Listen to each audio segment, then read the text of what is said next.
जिंदगी में दुख तो आने हैं, इन्हीं से तो जिंदगी के फसाने हैं। जो छोड़ देते हैं भाग्य पर सब कुछ, उनका कुछ ना करने की महज ये बहाने हैं। भाग्य और कर्म का बड़ा अनोखा रिश्ता है। मैं हूं आपका दोस्त गौतम। चलिए आज कुछ अलग सुनते हैं। एक गरीब ब्राह्मण था और उसका एक जवान पुत्र भी था जो कि कुछ नहीं करता था, निकम्मा बैठा हुआ रहता था, जिसके कारण दुखी और चिंतित रहता था और भाग्य को कोसता रहता था कि मेरा भाग्य खराब है, और भाग्य के उधेर बुन में रहने के कारण दुखी रहता था। एक बार गरीब ब्राह्मण ने अपने पुत्र को लेकर मंदिर गया और मंदिर जाकर पुजारी जी से कहा, कृपया इसका भाग्य देखिए, इसका भाग्य लगता है बहुत ही खराब है, जिसके कारण ये उदास रहता है, कुछ काम नहीं करता है और चिंतित रहता है और दुखी भी रहता है। इसका क्या कारण है? पुजारी जी ने उसका भाग्य देखा। भाग्य क्या देखा? केवल हाथ देखा और पुजारी जी ने हाथ देखकर कहा कि इसका तो भाग्य बहुत अच्छा है, इसका भाग्य बहुत उज्जवल है। आप कैसे कह रहे हैं कि इसका भाग्य खराब है? ब्राह्मण ने कहा, नहीं, इसका भाग्य तो वाकई खराब है, तभी तो ये उदास रहता है, कुछ नहीं करता है, ये दुर्भाग्य वाला ही है। पुजारी जी ने कहा, ऐसा नहीं है, इसका भाग्य ठीक है, अच्छा है, केवल इसके भाग्य के बीच में एक ग्रह के कारण दोष है, जिसके कारण ये उदास रहता है और कुछ नहीं करता है। अब गरीब ब्राह्मण ने कहा कि कुछ तो उपाय होगा जिससे इसका भाग्य ठीक हो सके, मुझे केवल उपाय बताइए, मैं सब कुछ करूंगा, कोई भी उपाय हो बताइए तो सही, मैं करूंगा। पुजारी जी ने कहा, एक उपाय तो है, आप कर सको तो बताओ। गरीब ब्राह्मण ने कहा, हाँ मैं बिल्कुल करूंगा, उपाय तो आप बताइए, मैं इसके लिए कुछ भी कर सकता हूं। पुजारी जी ने कहा, आपको केवल ज्यादा कुछ नहीं, एक केवल कुआं खोदना है। आप कुआं खोद देंगे और कुआं से पानी ज्यों ही निकल जाएगा, लोग जब पानी पीना शुरू कर देंगे, इसका भाग्य ठीक होता चला जाएगा।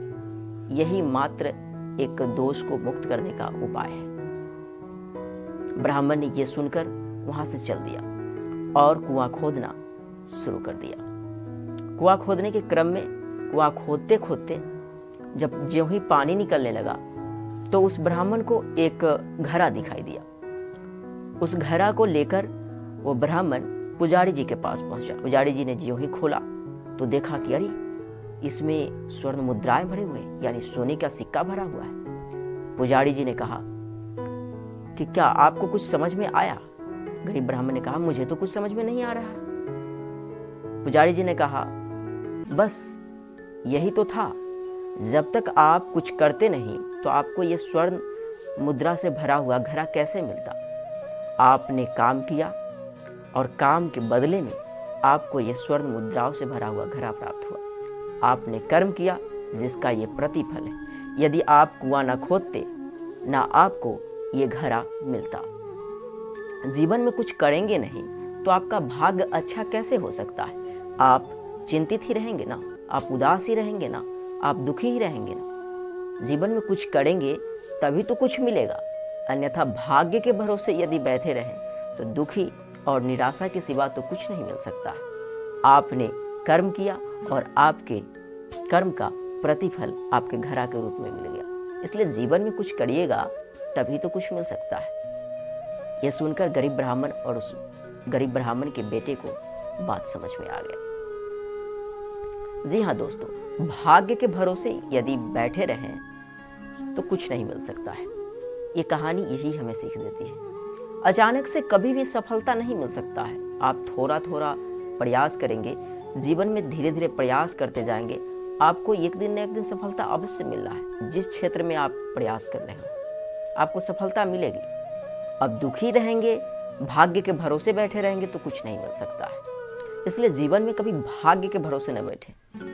अचानक कभी सफलता नहीं मिल सकता है। धीरे धीरे प्रयास करते रहें, आपको सफलता एक दिन अवश्य मिलेगी। बस इतनी सी थी ये कहानी।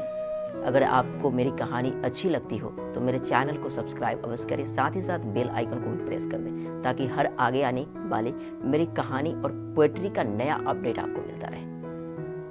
आप सभी खुश रहें, मस्त रहें, स्वस्थ रहें, मैं ईश्वर से यही कामना करता हूँ। आपसे आपका दोस्त गौतम विदा लेता है। फिर मिलेंगे अगली कहानी या पोएट्री को लेकर। तब तक के लिए धन्यवाद।